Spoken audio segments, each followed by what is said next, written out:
Good morning. Thank you all for joining our session of new approaches in the tolling industry.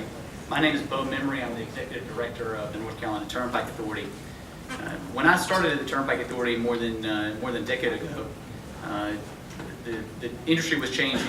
We were moving away from cash collection in the lanes, away from toll booths and toll collectors, and moving to all electronic tolling, where we're collecting tolls at a high speed without stopping or slowing down. It's much safer. It was much more efficient in terms of the construction of a project and operating it. But it also allowed for new approaches in tolling, new things to occur that had not been possible before. And one of those is express lanes, allowing us to afford customers the opportunity to get a guaranteed travel time and ease congestion in existing corridors. And North Carolina is just embarking on this. We'll have our first express lane project open later this year, second to go to construction.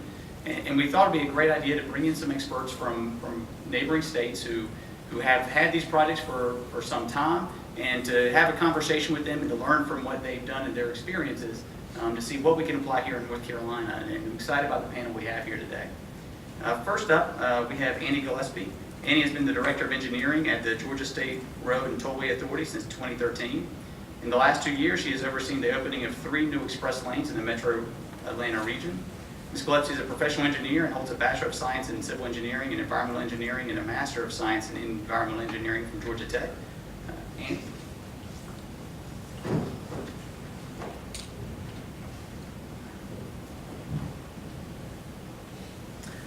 Thank you. So as Beau said, my name is Annie Gillespie. I'm the Director of Engineering for the Toll Authority in Georgia. I just have to be very clear that means I do not work for the DOT. We are actually separate agencies. In Georgia, we sort of have a marriage between the Toll Authority and the DOT, where they can build a road, but they can't toll it, and we can toll a road, but we can't build it. So in order for us to open an express lane, we essentially both have to turn our key in order to make a project like this come to life. So our current express lanes network, we have 4 express lanes right now. We pretty much group them into 2 major groups. We have the I-75 express lanes, which are the ones in purple in the northeast and the northwest and the southeast. And then we have the I-85 corridor. And these 2 sets of corridors they operate very differently from each other. So I-85 is a Hot 3 facility, which means we allow AFE vehicles, transit, HOV 3+, motorcycles, and emergency vehicles, all to ride toll-free. The I-75 is what we call in Georgia an express toll lane, which means only our transit vehicles and emergency vehicles get to ride without paying the toll. Everyone else will pay the toll on those 75 facilities. I-85 is a 1 lane in each direction facility. The existing 85 was a conversion of an HOV lane. The extension of it was a new construction HOV hot lane, whereas I-75, both of those facilities are 2 lane reversible facilities, which means that I-85 is a buffer separated facility where the express lane traffic and the general purpose traffic are only separated by 2 stripes. And the I-75, since it's reversible, they're separated by barriers, which allows us to have a lot less toll equipment, but it puts a lot more pressure on each toll equipment to accurately collect those transactions. So I-85, this is just a picture of what I-85 really looks like. As I said before, it was a conversion of the HOV lane, so we've increased the HOV occupancy from 2 to 3. That conversion occurred in 2011. So we really consider this to be our only mature facility that we have in Georgia. All of the other 3 we still consider to be in a ramp-up period. And it is 15 miles. The extension is an additional 10 miles, and they are contiguous to each other, so drivers will drive straight through one to the other. And the extension, which only opened in November, so it's only been open for 2.5 months. Right now we're seeing 75% of the people who are in the extension continue into the next facility. I-75 South is a reversible facility. It's primarily located in the median on the south side of the city. You can see in this picture, the general purpose lanes in this area are only 3 lanes in each direction. So generally when we open 2 lanes in one of the directions, we've greatly expanded the capacity of that facility to the point where the congestion problem we were trying to solve in the general purpose lanes is actually solved. To the point where we get a lot of phone calls saying that the express lane is clearly operating in the wrong direction because the opposite direction is congested. And as much as we try to patiently explain to people, well, if I open in the wrong direction, the congestion is just going to come back in, say, the northbound direction. I-75 South is a very truck-heavy, freight-heavy corridor. So we actually see congestion on this facility on weekends. It's the primary way to get to Florida, so we see very high traffic or higher traffic leading into and out of holiday times. And that congestion occurs in both directions simultaneously. Our holiday traffic, our weekend traffic, when you graph the general purpose lane congestion, they're pretty much right on top of each other. So you sort of just have to cross your fingers and hope that you've picked the correct direction for that weekend. Northwest Corridor is 30 miles, and I'm going to talk about this very briefly because I have more information about it later. Northwest Corridor is 30 miles. It's primarily built on the west side of I-75 in the northeast quadrant of the city. And you can see here that the general purpose lanes in some places are 8 lanes in one direction. So you can't say that Georgia didn't try to widen our way out of congestion before we started to build express lanes. We definitely gave it the old college try. So just a reminder, this is our current network. So 85 opened in 2011, 75 South opened in January of 2017, and then we opened Northwest Corridor and the extension within 2 months of each other, one in late August and one in early November. But in January of 2016, the governor of Georgia announced the Major Mobility Investment Project, which is 11 projects that are $10 billion, all to be under construction within 10 years, 4 of which are express lane projects, which I think cover about $6 billion of that $10 billion construction cost. And these new express lanes pretty much cover the entire top end of our perimeter ring interstate of 285 and then go up our 400 corridor. So this will bring our current express lane network is 109 lane miles. This will add an additional 165 lane miles to our network, all by 2028. And so we really thought, we already have 2 sets of facilities. One's reversible express toll lane. 2 of them are hot 3 lanes. So, we already have 2 types of express lanes. Why not just go to 4 types of express lanes? Since, if we can't make it more complicated, why wouldn't we? So the top end and the 400 projects are both going to be 2 lanes in each direction, bi-directional. They're going to have barriers. They're going to be express toll lanes. So a slight twist on the reversible express toll lane. The east side and west side, what we're calling the east side and west side express lanes, we're going to try to do those continuous access express toll lanes, 1 lane in each direction. So we're going to seriously operate to have, or planning to operate to have 4 different sets of business rules for these sets of express lanes. But really, what Beau came to ask me to come talk about was one of our most recent projects. So I'm going to talk a little bit more in detail about what we affectionately call the Toller Coaster, which is the Northwest Corridor. So the Northwest Corridor facility was a design, build, finance. That was the contract was held by CERTA, but the construction was actually managed by the DOT. It had an overall project budget of $835 million, which is to date still the largest project that the Georgia Department of Transportation has undertaken, of which $624 million of that was just the construction portion. For the schedule, they issued a design notice to proceed in November of 2013. They were ready for construction by October of 2014, and we opened it to traffic in August of 2018, so about 3.5 years, which was only 3 months delayed than what their original opening date was supposed to be. So for $800 million, that's not bad.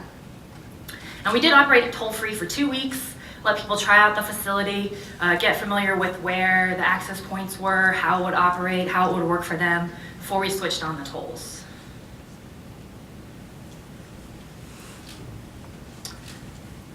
So in this picture you can see, this is the interchange at the southern end that connects to the ring road of 285.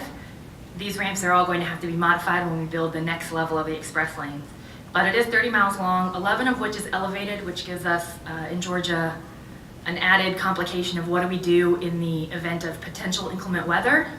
A lot of people, when we started talking about this road, thought that this would be a great way to get out of a Snowmageddon type incident, when really the reality is this is going to be the first road that gets closed in preparation for maybe having inclement weather. It is our new highest interchange level by about 10 feet, and it is our new longest land bridge at 1.1 miles. And in addition to this new interchange we built at the bottom, or at the southern end of the facility, we did build another 4 interchanges of direct arterial access. I will say when we were training our bus drivers on this new facility, we had they were very concerned about the height of the bridges. They were very concerned about the height of the barrier. You know, our commuter buses get a lot of wind interference with them. So we are now, as part of our transit operations division, having to track wind speed, which we never really had to do before. And you know, some of that, we get a lot of questions from the public about, did we build this with barriers that are shorter than the average barrier, which it's not, it's a standard barrier. But the typical section is a full shoulder and a 12-foot lane and a 4-foot shoulder, which means half the time you are as the driver driving right up against that smaller shoulder, so you feel like you're very close to the barrier. So when we opening the road, we are obviously CERT and GDOT are married. So CERT is responsible for the toll integration. We do all the dynamic pricing, the calculating, the posting of the rates. We are obviously responsible for the toll collection, and we run the state's customer service center. GDOT is responsible for the construction of the roadway. They operate the reversible access control system. So they operate all the gates and all the open and close signs that we need to operate a reversible facility. So in a sign sequence, there'll be 3 GDOT signs, a CERTA sign, and a GDOT sign, where we had to figure out how to make our software talk to each other so that those signs would change in the proper order. They are also responsible for incident response. So they have hero patrols, the team of staff that patrol all over interstates. They had to go out and hire dedicated hero patrols that can assess incidents. We were originally planning on having them be able to reverse vehicles in the system if I needed to reverse it. So if a vehicle stalled facing southbound and I need to reverse it to northbound. But we essentially came to the idea that we didn't really want to be in the business of turning people's vehicles around. We just immediately tow everyone out of the facility. But those hero patrols had to be specially trained to be able to know how to, modify or go out and physically crank gates open or close, change signs, do a lot more than what the standard hero patrol had to do. But the opening went really well. We had set up a series of task force, steering committee, executive committee meetings, working groups covering legal, covering incident response, software working group, the delivery working group, every single finance, everyone had a working group, and we all required everyone to show up once a month and report on their tasks leading up to the opening to make sure that everyone was aware of what everyone else's schedule was and what our critical paths were across both agencies. So we had a very, from an operations perspective, uneventful opening, which is pretty much all you can ask for. And we had a lot of news coverage, and most of it, or pretty much all of it, is good. So the term toll coaster was actually coined by someone on Twitter after riding through the up and down, elevated overpasses, under overpasses, riding the express lane. And it has actually made an impact on both the general purpose lanes and the express lanes. So the general purpose lanes, the first week we opened, congestion was started later, ended earlier. The average speeds went up 10, 12 miles an hour. It really had a huge impact on the general purpose lanes. It's made all of our bus riders who take buses in that corridor thrilled. We have park and ride lots that are located off of those new interchanges. So they not only are they driving faster on the interstate portion, but they have cut a huge amount of the arterial circulating they had to do. So, our bus riders are saying they're saving 40, 50 minutes from what they used to be on the bus. And it did win Road and Bridges top project of the year last year, so we're all pretty proud of that. And the most surprising thing is we have been getting so much positive feedback from the public, which is something, as someone who works for a toll agency, is not super used to. We had to, your customer service agents aren't generally used to answering calls where people are just thrilled. So, there's a little retraining there. Going out in the public, I no longer just tell people that I'm an engineer. I tell them that I actually work for the toll authority. And, you get people saying, yo, you've changed my whole life, which is, it's actually kind of a heavy weight to carry. We now have to keep that, we have to maintain that, this positive result for all of our future projects. And then, we're on target right now with where we think our trips should be. That first week we turned on tolling, we had about 17,000 trips on average. And just the, 2 months we've been open? 1 month? 2 months? No, I'm sorry, we've been open 4.5 months. We're already up to 27,000 trips a month, and we see that continuing to go. And this is exactly where we thought we would be with our projections. So all in all, we're very happy with Northwest Corridor, and we are looking forward to building 4 more. That's all I had, so thank you.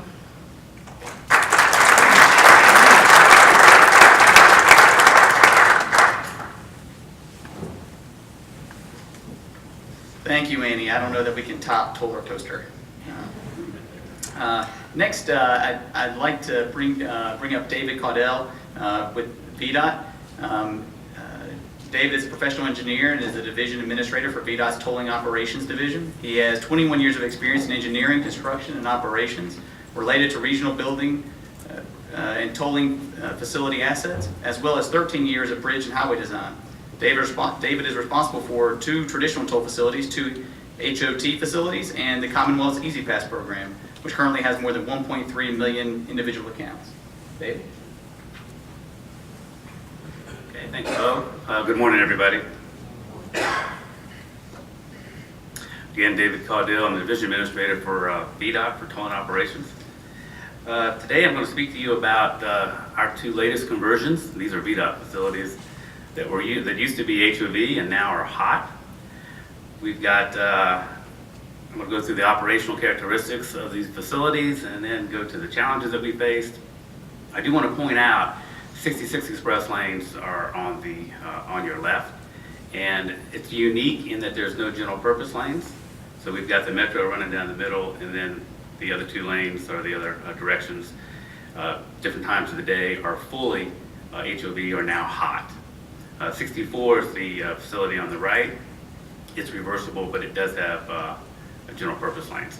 So that little nuance there is different because it's hard sometimes for people to appreciate some of the single occupant vehicle pricing because they don't see that slower traffic next door. To give you a sense of the location of the facilities, of course, 66 is up in Northern Virginia, probably the most heavily traveled corridor in the nation. 64 is no slack job either. It's also a very busy corridor. We put these projects in place to reduce or improve congestion. The real thing that we saw was travel time, reliability. The way the HOV system was working, it created these big bubbles on the front end and the back end of the time period. And that once those traffic volume bubbles hit, it just literally shut down, had impacts of the entire commute in the morning and in the evening. So the hot lanes, we expanded the hours a little bit, and we were able to control that bubble, and we're ultimately, as I'll talk about later, able to produce a smoother, more reliable trip on the way in. We also wanted to maximize the existing facilities that we had. Certainly 64, we found that the HOV usage down there wasn't very high, so we had extra volume in our system at that time. And thinking was, let's pull some vehicles out of the general purpose lane, put them into the new hot lanes, and they'll get a better trip, and the folks that don't want to take the hot lanes will see a reduction in traffic. The other important thing on these projects, any excess revenue generated by the SOV users of the facilities, that rolls over to our multimodal programs, and those programs are set up to fund projects in those corridors to reduce congestion, improve our bus and bus numbers, bus routes, also include or add park and ride lots, and finally do bike and pedestrian access improvements. There's a lot of attention on 66, so what I thought I'd do in this presentation was kind of focus on 66. If you've been reading the news over the last 12 months, we've been there a number of times. So at the very end, I'll just touch on 64. They have very similar operating characteristics. There's a few nuances, but for the most part, I'm going to stay with 66. The facility is a 9-mile facility. We've got 4 tolling zones. It's a part-time HOV or Hot 2, which means during the tolling period, if you meet the HOV requirement or the hot requirement, there's actually no toll at all. You travel the facility at $0. Easy Pass required. The challenging part on this facility is that it's probably one of the most complicated toll solutions we've ever implemented. It involves trip construction, 10 possible trips. It involves real-time dynamic pricing. We have staggered toll pricing sent to our signs so that when you see the price on the sign, by the time you get to the first gantry, that's the price you're going to pay when you made your decision to enter the facility. And we do have some exemptions on our facility, and they include buses, motorcycles, and Virginia State Police, who actually provide a service for us on HOV enforcement. Just to give you a little system overview real quickly, it's a single gantry solution in those 4 toll zones. We have 1 gantry, got all the necessary equipment on the gantry, readers, cameras, loops, lasers.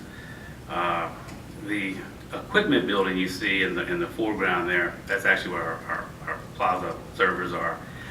On the other side of that, we've got a pull-off area, and that's where our Virginia State Police set up, and they look at the gantry to determine if you're meeting the HOV requirements, and I'll get to that next.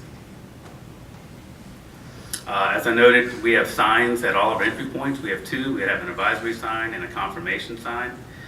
We post 3 destinations, and because they're at different distances from the gantries, we stagger the pricing that we send to post on those signs, such that when you get to the first gantry read, you will pay the price that you saw on the sign that you saw at your decision point on the facility.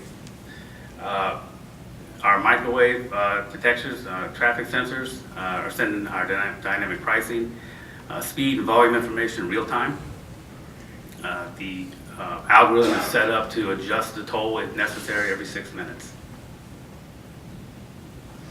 So I noted HOV enforcement, we have a flex transponder, and so we rely on driver declaration. And so when they meet the HOV requirement, in this case on both our facilities, it's HOV 2 currently, then they switch it over to HOV only.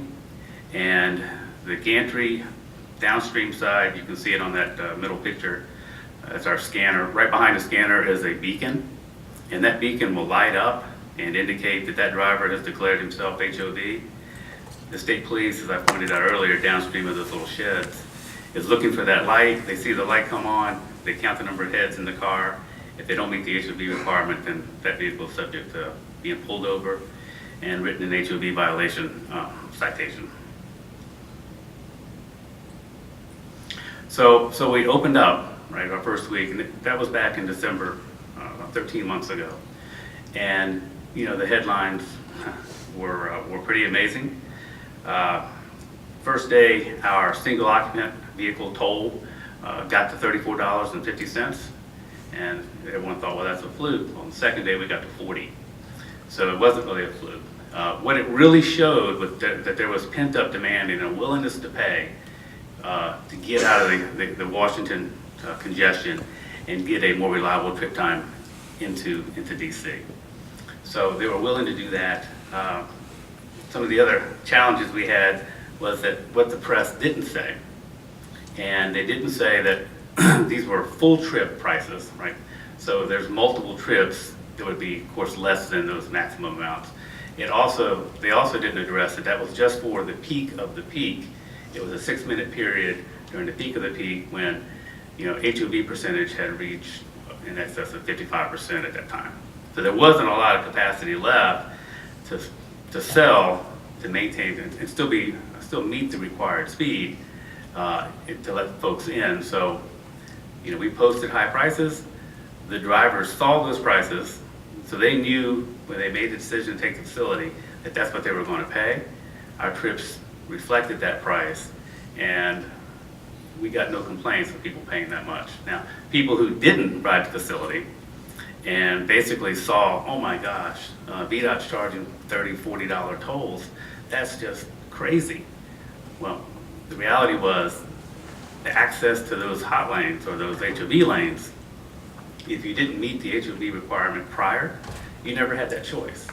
So folks now had a choice as a single occupant vehicle. They looked at the pricing and made that determination if that's something they're willing to pay. But as far as the press side of it, it made for a grander story just to show $40 tolls. So it was challenging. The other thing that we had was that there's alternative routes to 66. There's Route 7, Route 29, Route 50, and GW Parkway.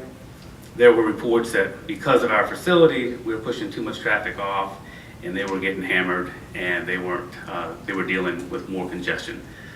The reality wasn't the case, and I've got some slides later that show that the other roads weren't negatively affected. In fact, in some cases, they actually improved. So what I'd like to point out here, what made this project work, quite honestly, was the fact that we had a complete understanding and support from our administration, all the way to the governor. And the Secretary of Transportation and his staff knew at a very low level how this facility functioned and why the pricing did what it did, and was very interested in looking at the speed and travel time graphs. And they were so fluent with the operation that when the hard questions came from the press, and there were a lot of hard questions, the press didn't go to me. I was way too far, low level, right? They wanted to deal with the highest levels in the state. The high level folks, they knew the answers. There was no hesitation. They were behind the project. And because of their confidence, it kind of deflected the dialogue a little bit, and it kind of lessened pretty quickly. The other thing we did a good job with media outreach. We initially, they wanted the grand story. We brought them up to speed, provided them as much statistics as we could provide them to get them in their comfort zone so they understood how the facility operated. What we found out later on is that their stories were very fact-based and they were accurate, and it took a lot of the exciting headlines and made them kind of, okay, that's what it does. It's doing what they said it would do, and the facility is operating efficiently. From a facility standpoint, we made sure that we didn't create any credibility issues with our customers. Most of the folks here will tell you, sometimes you'll wake up and you'll get an email saying, hey, we had a process not running our system, last night. And that has downstream impacts for trip construction and trip rating. And anytime there was any concern about the validity of a trip, we pulled it back. We did not want to have a trip go out there where there was some doubt about the validity of that trip and have a customer concern that we couldn't substantiate. So we were very careful about how we dealt with the customer. In addition, given the fact that it was an HOV to hot conversion, an easy pass is required to enter the facility, we thought there was going to be some challenges with some new users. And so if folks didn't have an easy pass, then they would be classified at the lane level as a violator. We suspended the violation fees on the first notice. So if they didn't respond to the first notice, then it escalated to on the second notice and collections and all the rest of the process. But on the first notice, we suspended that admin fee. We became very transparent with all of our reporting and our website and our app, and we did a good job, kind of maybe a little after the fact, dealing with the legislators, because they were hearing very loudly from a minority of their constituency, saying that this is unseen, unheard of. Once we got them on board and provided them the transparency, they were comfortable with communicating back to their constituency, saying, well, you didn't have access 6 months ago, now you do, now it's a choice. So we didn't win a lot of them over, but at least they had the tools to address their questions. And lastly, there is this effort that you have to bring the courts along. The courts absolutely have to have confidence in your system, or they're not going to sit there and rule in your favor when the cases come, either unpaid toll cases or HOV violation cases. We brought them along. We actually invited them to go out to the facility so we could show them how the system operates. They indicated that they would like that, but we didn't have any show up. But either way, they knew how the system worked, and they understood that there's a lot into it. We're just not making stuff up. I mentioned transparency. We have a website and a phone app. On the website, we provide real-time pricing for O&Ds, origin and destination. We provide historical pricing for origin and destination. And we also have reporting and statistics on the website. There's a historical trends option on both the website and the app.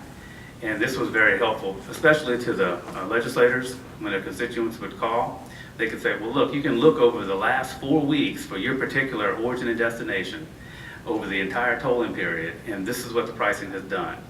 And so if you're an SOV rider, if you can change your trip by half an hour, 45 minutes, you can reduce your toll in half. And so that's the kind of transparency we wanted our users to have. That's available now. And then we had our monthly facility reporting. And this goes into a lot of detail. It gives our tolling statistics as well as our comparisons between other roadways. You know, we had the initial thought that we're going to be adding congestion to alternative routes. We actually show a year-over-year graph that says that we didn't do that in almost all cases. In fact, in most cases, we actually improved. And so I mentioned 64 just a little bit here. The only difference, everything's pretty much the same. The toll rates aren't nearly as high. You know, we have down there, a typical morning toll is $1.45 as a high. In the afternoon, it might go to $1.80. So it's a much more relaxed climate down there. But there is a significant benefit, and we're seeing a lot of folks actually start to migrate now over to the express lanes because they realize that they can save 10, 12, 15 minutes and not be on the brakes, on the gas, on the brakes, on the gas kind of thing. So they're actually taking advantage of that. The only difference between the roadways, of course, is we got a general purpose lane adjacent to the hot lanes. We also, it's part-time, hot 2, and it's also, it's reversible. So 66 is not reversible. So that concludes my presentation. Thank you.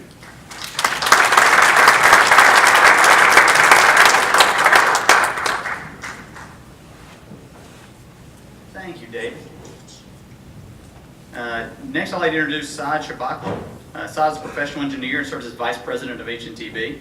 He has 23 years of experience in tolling, and in his role as a consultant to Florida's Turnpike, Saad is responsible for supporting FDOT in its coordination of planning activities for express lane projects statewide. Saad.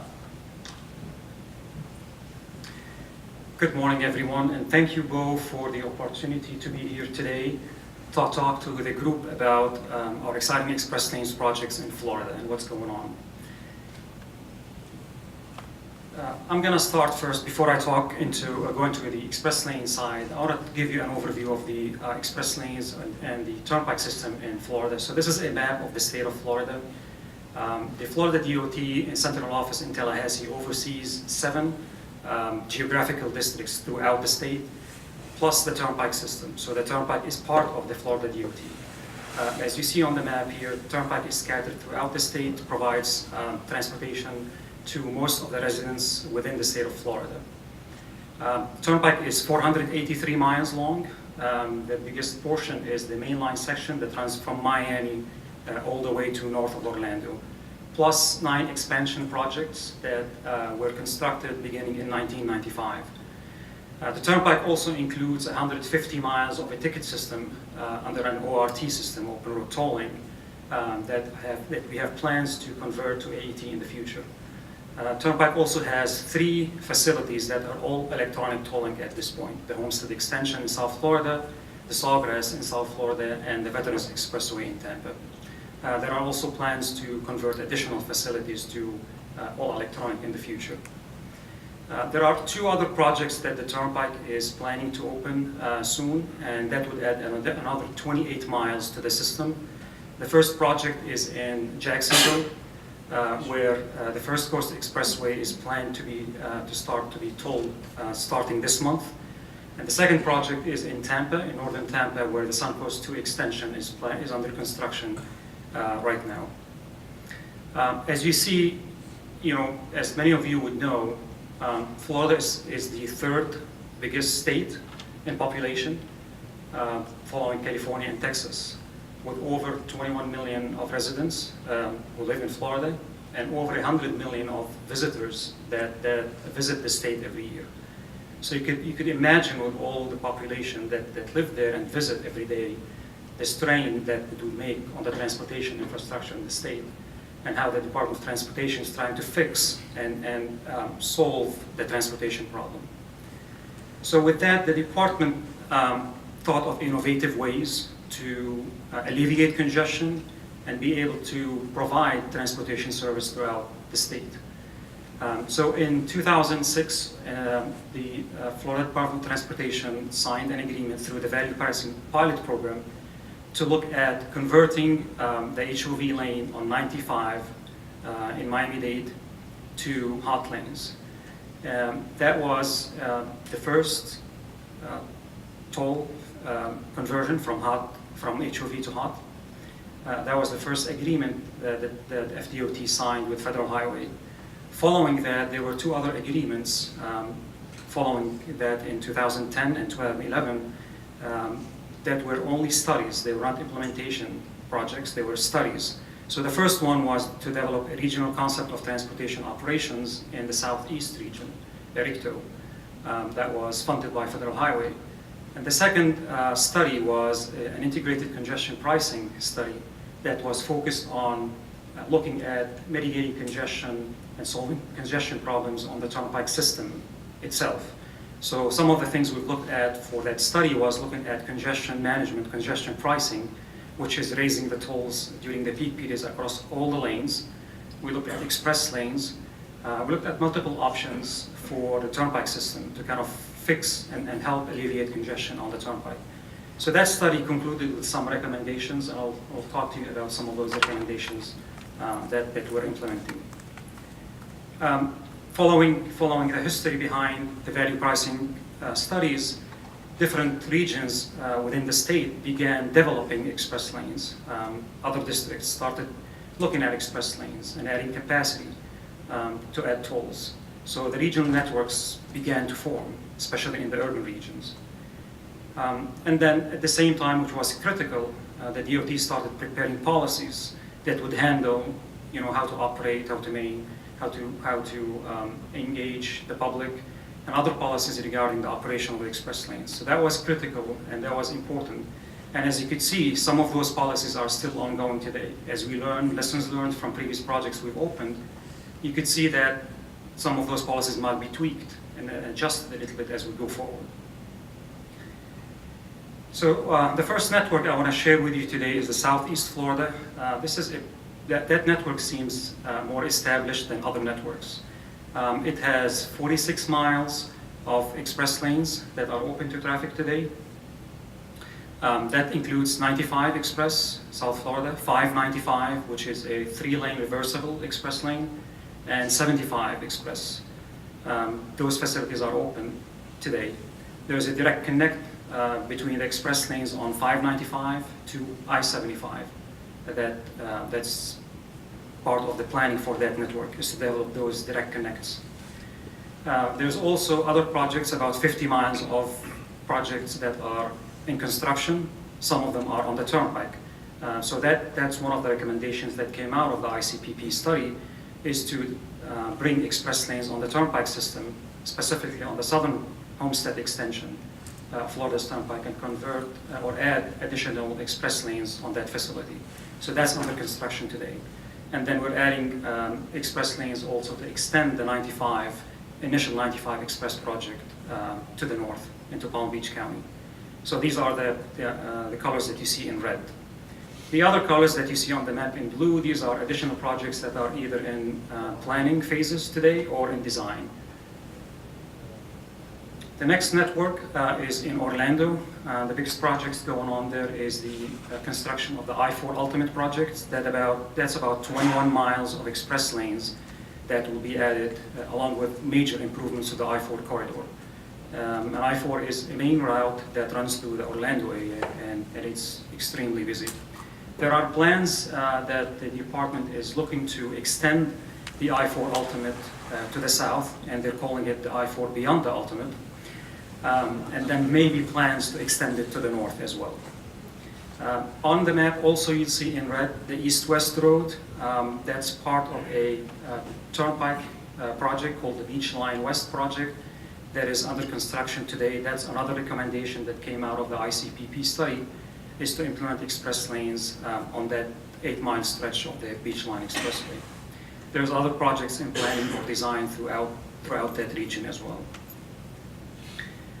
Third area is Tampa. You see on the top left corner is your Veterans Expressway. That's the Veterans Expressway. That's a Turnpike facility that opened up recently with express lanes, and I'll talk about that in a few minutes.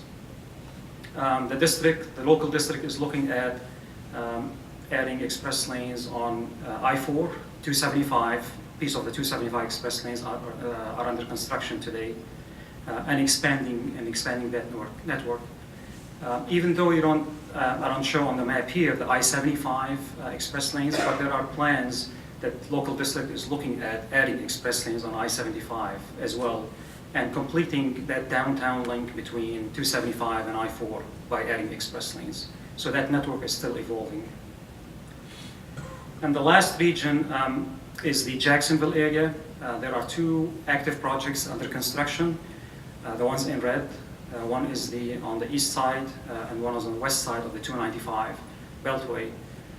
Both projects are planned to be opened sometime around the summer or spring or summer of this year.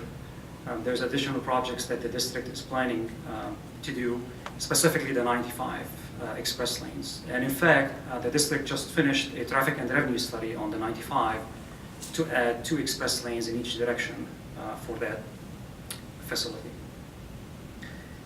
So looking at those 4 regions collectively, there's a lot of express lane projects being either open, being constructed and designed. Collectively among the 4 regions, there's about 55 miles of express lanes that are open, 80 miles, more than 80 miles that are in construction, and about 300 miles that are in planning and design. With all these projects scattered throughout the state, and these all fall within the FDOT spectrum, there was a need, the DOT identified a need to kind of develop a standardized express lane manual to provide guidance to the districts and Turnpike in terms of how to approach an express lane project. So HNTB worked alongside the Turnpike and Central Office in Tallahassee to put together that document that includes, policies that DOT sets and how to operate, maintain, and implement express lanes.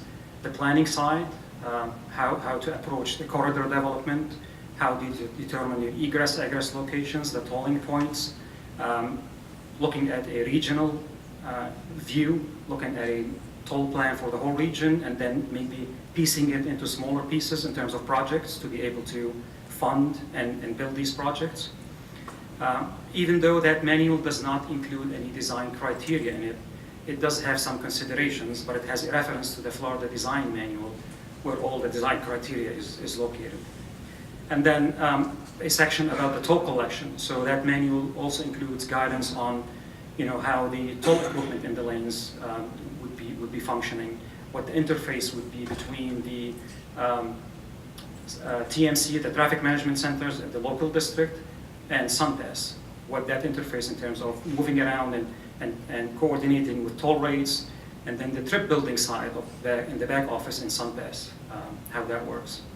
And the last piece, which is a critical piece, of course, is the public outreach. We wanted to kind of standardize the public outreach throughout the state for that purpose. So with those bullets, I want to just focus on a couple of them, specifically the policies and the public outreach in my next slides. The policies, as I mentioned, there's projects that are specifically geared towards the interstate system and those that are geared towards the Turnpike system. And those policies, for the most part are similar, except there's some exceptions just because of the bond covenants associated with the Turnpike system. Only 2-axle vehicles are allowed in the express lanes. Those with SunPass or an interoperable transponder, such as a Quick Pass or a Beach Pass. No trucks are allowed, and no toll-by-plate drivers are allowed. Toll rates are set to manage congestion and to allow free-flow traffic, which means traffic flowing at about 45 miles an hour or greater. There are exemptions on the Turnpike, there are exemptions on the interstate system.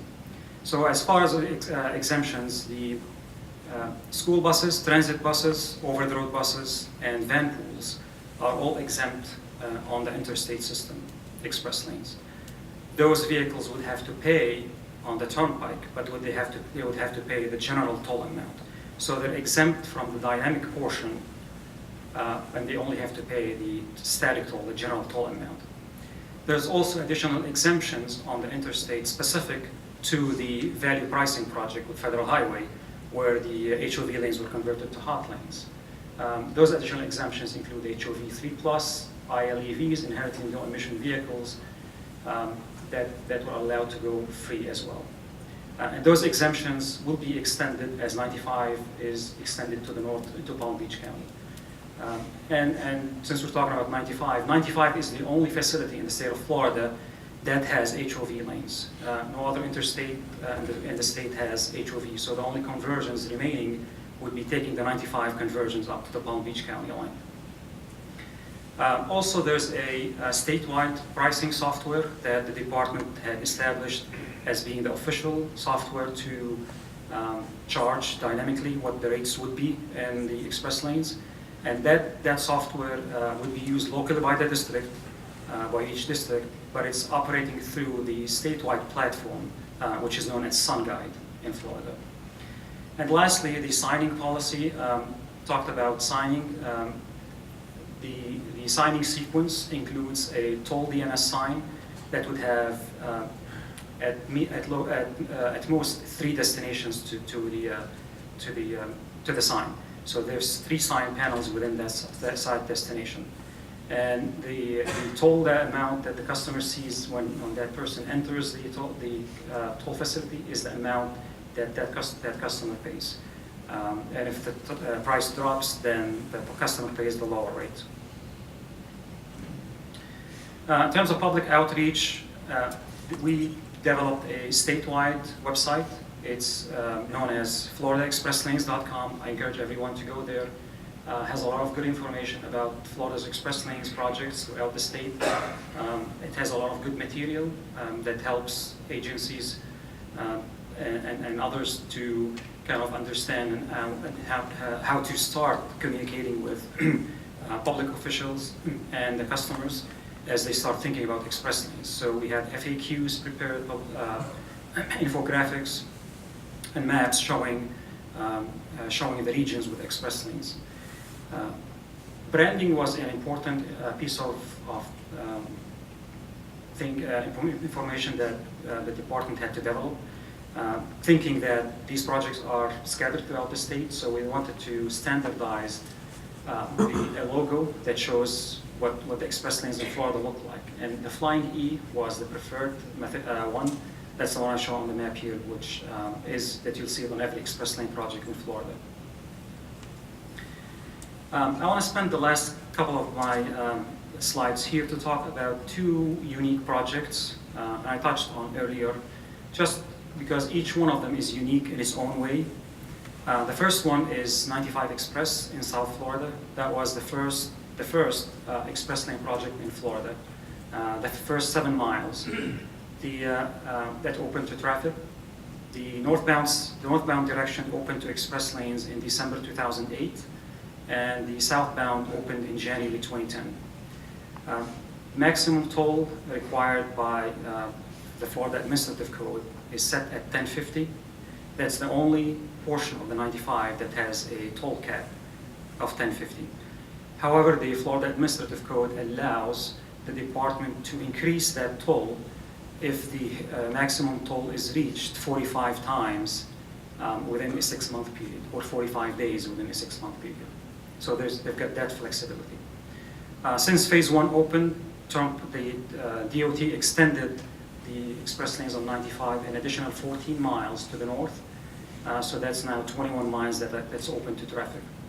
And that happened in 2016. The 95 Express allows for express bus service, and that has been tremendously successful. About 4,000 riders use the express bus service every day on that facility. As far as looking at the benefits of express lanes, they were tremendous.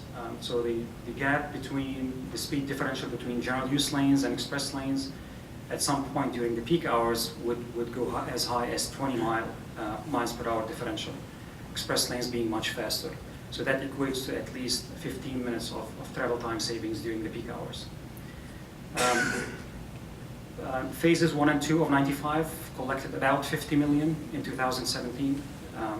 And that money paid for the O&M of the facility, paid for the express bus expenses, and there was excess revenues that was spent per the statute. It's a requirement by the statute to be spent within the county or counties where the toll revenues are collected. And those revenues, those excess revenues can be spent on transportation projects off system. So they can be spent outside of I-95, but within the county where they were collected. Sure. Yep. One last slide. This is the Veterans Expressway, and that project is unique because it is the first express lane project on a toll facility where the Turnpike widened and added one express lane in each direction. It's a 9-mile express lane facility with 2 tolling points. Facility opened in about 6 months ago, fully open, but at this point the department has not switched on the dynamic mode yet. So the traffic in the express lanes is priced as the general toll amount being paid in the general use lanes. However, there's some improvements going on now on the southern end of the Veterans. Once those improvements are finished, the dynamic portion will be turned on that facility. So with that, I'll wrap up and turn it back to Beau. Thanks,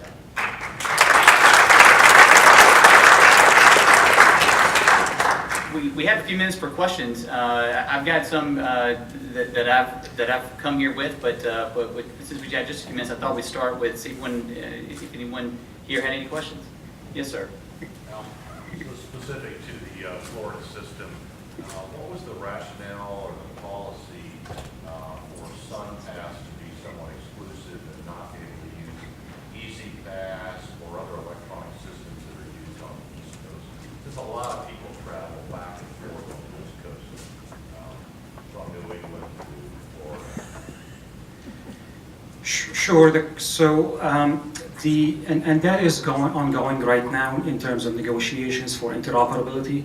There's different regions of interoperability. Southeast region, where Florida is, and that's where we started, is expanding through the Southeast region. There's other hubs and other areas throughout the state that eventually will be connected.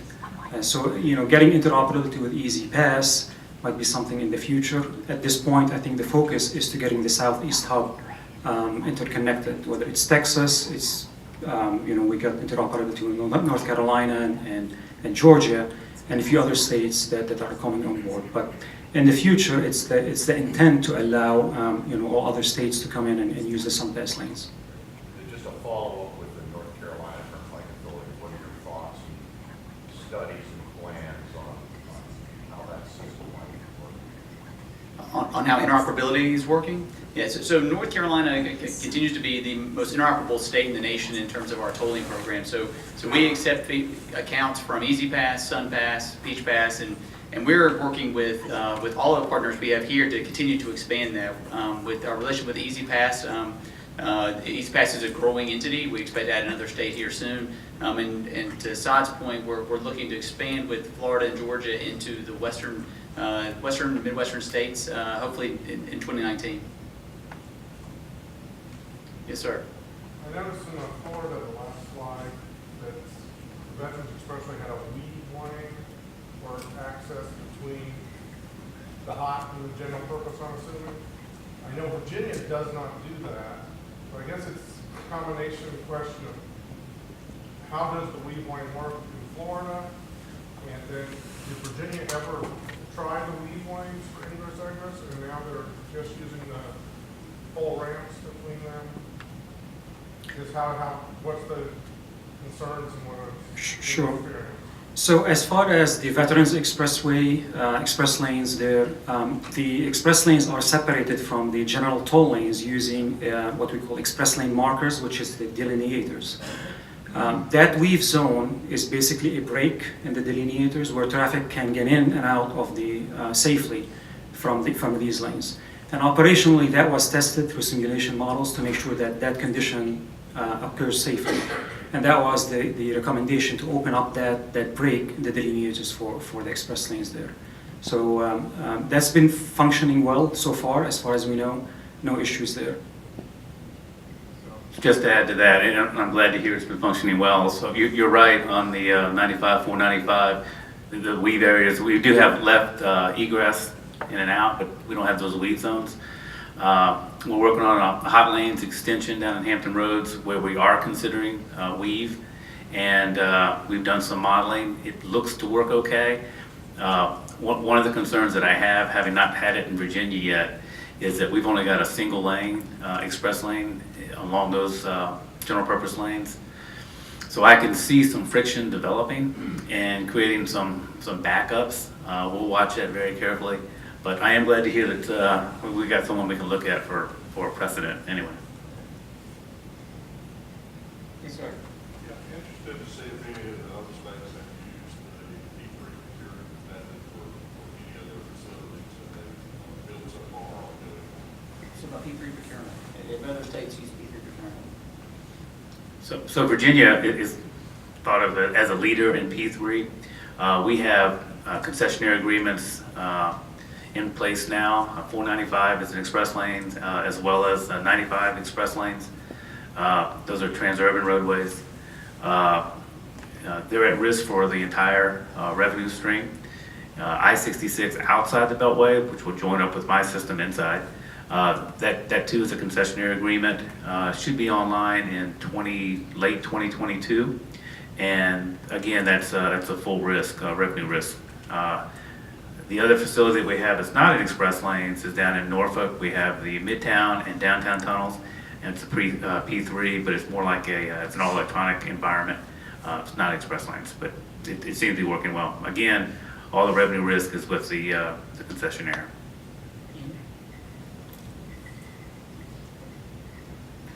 So Northwest Corridor was the first design-build finance that we did in Georgia, but in expanding the express lane system, the DOT is actually looking to expand that model to be design-build finance, operate, and maintain for 35 years.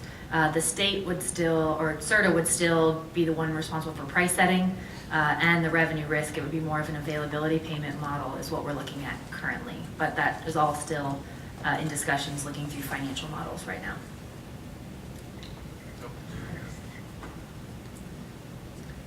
And in Florida, they were using P3s, but not the design, build, operate, maintain. It's the availability payment model.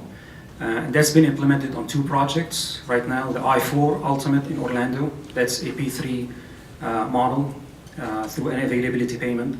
And the 595 express lanes, the reversible one in South Florida, that's also another availability payment of P3. So in this case, the department takes the revenue risk or the traffic risk, traffic not being there, through funding it through the State Transportation Trust Fund. Any other questions? Yes, ma'am. Are any of the other states using electronic tolling for vehicular car ferries? So I think they're asking, are we using electronic tolling to charge vehicles that are going on and off the road? Does not appear to be. Nothing in Florida that I'm aware of. Any other questions?